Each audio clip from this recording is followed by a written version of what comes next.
আসসালামু আলাইকুম, কেমন আছেন সবাই? আশা করি আল্লাহর রহমতে ভালো আছেন। আজ কোনো গল্প বলবো না, আজকে আসলে গল্প বলতে ইচ্ছা করছে না। আজকে আমার রান্না বান্না করতেও কোনোভাবেই ইচ্ছা করছিল না। তারপরেও এটা তো প্রতিদিনের কাজ, এটা তো করতেই হয়, এটা স্বাভাবিক।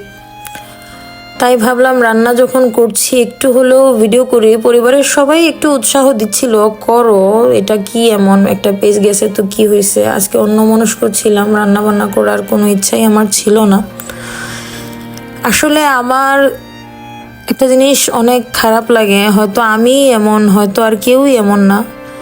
কোনো জিনিসের প্রতি যখন আমি একটু দুর্বল হই বা আমার ভালো লাগা কাজ করে, তখন আমি ওই জিনিসটা কোনোভাবে যদি হারায় বা নষ্ট হয়, আমি ওইটা মেনে নিতে পারি না। আমার ওইটা দিলের মধ্যে যে ধরে, আমি খুব কষ্ট পাই। যতক্ষণ না আমার জীবনে অন্য কোনো টপিক আসতেছে, ততক্ষণ ওইটা আমি মন থেকে সরাইতে পারি না। কিন্তু আমি অনেক চেষ্টা করি যে এটা এটা এমন কিছু না, এর থেকে খারাপও কিছু হতে পারতো, এর থেকে খারাপ কিছু হয়। আসলে আমি কেন এত সিরিয়াস হই সব বিষয় নিয়ে আমি নিজেও জানি না।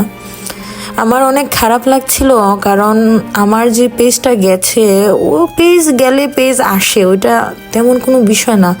ওটাতে আমার হাজব্যান্ডের অনেক পরিশ্রম ছিল। হ্যাঁ, আমিও পরিশ্রম করেছি, আমার পরিবারের অনেক সবাই পরিশ্রম করেছে, আমাকে উৎসাহ দিয়েছে, আমাকে সাহায্য করেছে, সব ধরনের সব কিছু। ওইটা গেছে, একটু তো খারাপ লাগতেছে, কিন্তু আমার আইডির মধ্যে যে এভাবে অ্যাকশন আসবে ওইটা আমি কখনো বুঝতে পারি নাই, কখনো বুঝি নাই। আমার আইডির মধ্যে এরকম আসবে বলে আমার মনে হয় কখনোই হয়নি। ওই আইডিটাও আমার গিফটের ছিল, আমার হাজবেন্ড দিয়েছিল।